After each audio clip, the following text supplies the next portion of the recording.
কাশ্মীরের রক্তাক্ত উপত্যকা যেন আবারও হয়ে উঠেছে দক্ষিণ এশিয়ার যুদ্ধের সূচনাক্ষেত্র।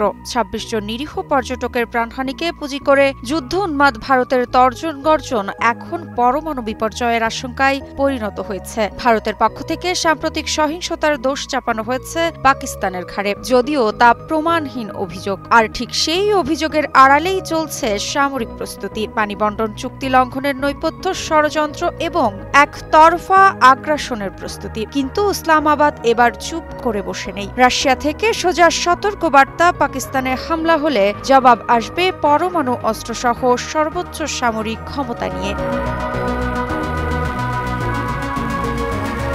৩রা মে রাশিয়ান গণমাধ্যম আরটিকে দেওয়া এক বিস্ফোরক সাক্ষাৎকারে পাকিস্তানের রাশিয়ার নিযুক্ত রাষ্ট্রদূত মোহাম্মদ খালিদ জামালি সরাসরি জানিয়েছেন, ভারত যদি পাকিস্তানে হামলা চালায় কিংবা পানির প্রবাহ ব্যাহত করে, তাহলে ইসলামাবাদ তার পূর্ণ সামরিক শক্তি এমনকি পারমাণবিক অস্ত্র ব্যবহারের কথা ভাববে। এই বক্তব্য শুধু কূটনৈতিক হুঁশিয়ারি নয়, বরং এক ধরনের ঘোষণাও। দিল্লির আগ্রাসী মনোভাব যদি সীমা অতিক্রম করে, তাহলে এর পরিণতি ভয়াবহ হতে বাধ্য।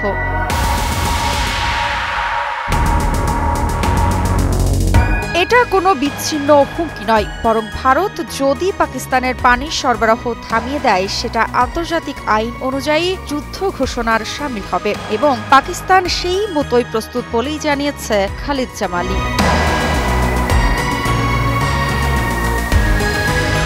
আন্তর্জাতিক সম্পর্ক বিশ্লেষকদের অনেকের মতেই কাশ্মীরের পেহেলগামে হামলায় ২৬ জন পর্যটকের মৃত্যু ভারতের অভ্যন্তরীণ নিরাপত্তা ব্যবস্থারই ব্যর্থতা। কিন্তু সেই ব্যর্থতার দায় চাপানো হয়েছে সরাসরি পাকিস্তানের ঘাড়ে। এমনকি ভারতের জাতীয় নিরাপত্তা উপদেষ্টা অজিত দোভাল ও সেনা প্রধানের গোপন বৈঠকের ফাঁস হওয়া তথ্য দেখা যাচ্ছে, পাকিস্তানের নির্দিষ্ট কিছু অঞ্চলে প্রতিশোধমূলক হামলার পরিকল্পনা গ্রহণ করা হয়েছে। এরই মধ্যে ১০ দিন ধরে নিয়ন্ত্রণ রেখা বরাবর ভারত পাকিস্তান সেনাদের মধ্যে চলছে গুলি বিনিময়। দুই দেশের সীমান্তে অবস্থান করছে ট্যাঙ্ক ও যুদ্ধ বিমান। স্পষ্টতই পরিস্থিতি বারুদের মতো উত্তপ্ত।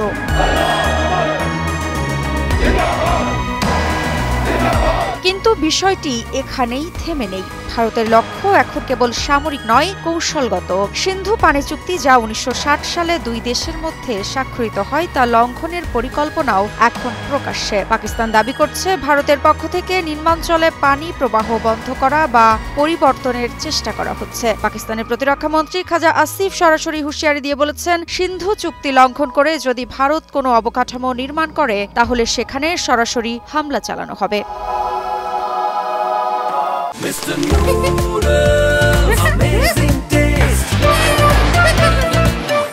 বিশ্লেষকদের মতে, ভারতের আগ্রাসী কূটনীতি আসলে অভ্যন্তরীণ সংকট আড়াল করতে এই বাইরের শত্রু সৃষ্টির অপকৌশল। মুদ্রাস্ফীতি, বেকারত্ব, কৃষক আত্মহত্যা, সংখ্যালঘু নির্যাতনের বাস্তবতা থেকে নজর ঘোরাতে জাতীয়তাবাদী উন্মাদনা ছড়ানো এখন দিল্লির রাজনৈতিক সংস্কৃতির অঙ্গ।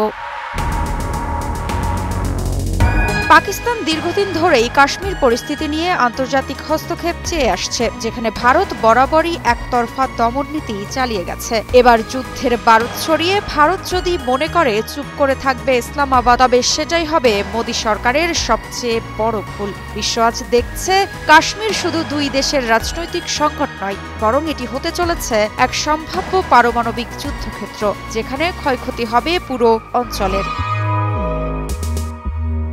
দিল্লির উগ্র জাতীয়তাবাদী ও মুসলিম বিদ্বেষী রাজনীতি আজ পুরো উপমহাদেশকে ঠেলে দিচ্ছে অনিবার্য বিপর্যয়ের দিকে। নিজেদের ব্যর্থতা আড়াল করতে কাশ্মীরের সহিংসতা নিয়ে মিথ্যা গল্প তৈরি করছে মোদী সরকার, যেখানে শান্তি নয়, শত্রু সৃষ্টি তাদের রাষ্ট্রীয় কৌশল। কিন্তু পাকিস্তানও আর আগের মতো নীরব দর্শক নয়। কূটনৈতিক ভাষায় হলেও স্পষ্ট, ইসলামাবাদ এবার প্রস্তুত, প্রয়োজনে যুদ্ধের ময়দানেও। বিশ্ববাসীর সামনে প্রশ্ন এখন একটাই, কাশ্মীর কি পরিণত হবে দক্ষিণ এশিয়ার হিরোশিমা, নাকি আন্তর্জাতিক সমাজ সময় মতো রুখে দেবে ভারতের যুদ্ধ অভিযানকে?